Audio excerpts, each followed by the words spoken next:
হয় টুকটুকি টুকটুকি।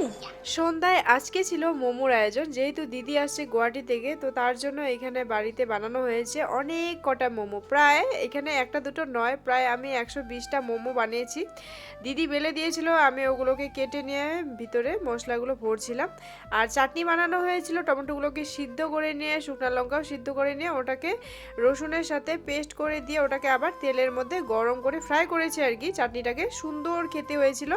আর মোমোগুলো সিদ্ধ করে নেওয়া হয়েছে এই যে বড় মানে খাড়কা বলি আর কি, এই যে ফুটা ফুটা এটা ছাঁচটা দেখতে পাচ্ছ, এটার মধ্যে 60টা করে দুবার মানে মোমোটা দেওয়া হয়েছে। তো মোমোগুলো আমি ডিজাইন করেছি।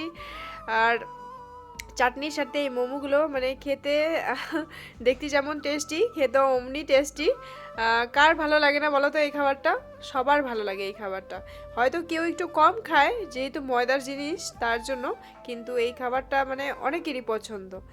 আর এইসব বানাতে খুব সময় লাগে, কিন্তু পেটে চলে যেতে কিন্তু সময় দরকার হয় না। হঠাৎ করে মানে কিভাবে কিভাবে যে শেষ হয়ে যায় বুঝতে পারা যায় না। যাই হোক, থ্যাংক ইউ বলো।